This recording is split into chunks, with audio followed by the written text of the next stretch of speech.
sa Cubao Victory Liner. Papunta kaming San Fernando, Pampanga.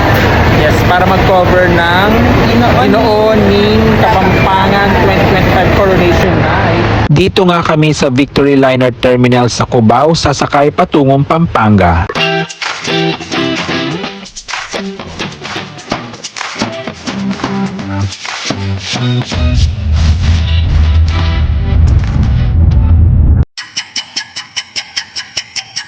At nakarating din sa San Fernando, Pampanga. Yan, finally, nandito na kami sa San Fernando, Pampanga. Nasa terminal na kami. Ginabi na kami.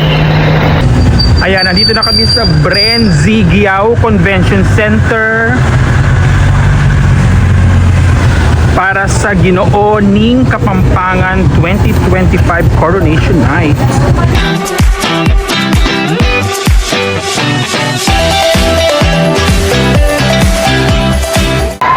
So yun na, nag-register na kami para makapasok sa loob.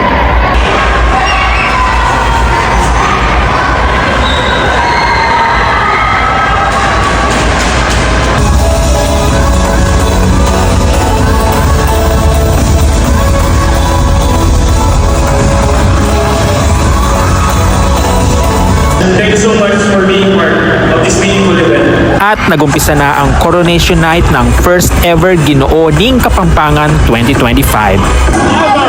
Ginooning Kapampangan 2025 Coronation Night. Unang naglaban ang mga kandidato sa swimmer competition. Sumunod naman sa formal wear competition. Super hiyawan ang mga fans na mapili ang kanilang mga paborito sa top 10 semi-finalists. Dumaan sa question and answer round ang top 10 semi-finalists. Pagkatapos ng top 10 Q&A ay pinili na ang top 5. Naglaban-laban ang top 5 finalists sa nerve-wracking question and answer round para mapili ang kauna-unahang Ginooning Kapampangan. Wagi ang pambato ng Santo Tomas na si Xavier Joe Zapata. Congratulations! Ayan, tapos na ang Ginooning Kapampangan 2025 first edition dito sa San Fernando. Nanalo ang pambato ng Santo Tomas, si Joven Zapata. Congratulations! And it's time to go back to Manila. Maraming salamat, San Fernando, Pampanga. Wow, Merry Christmas dito sa Pampanga. Pauwi na kami, pero kakain muna kami.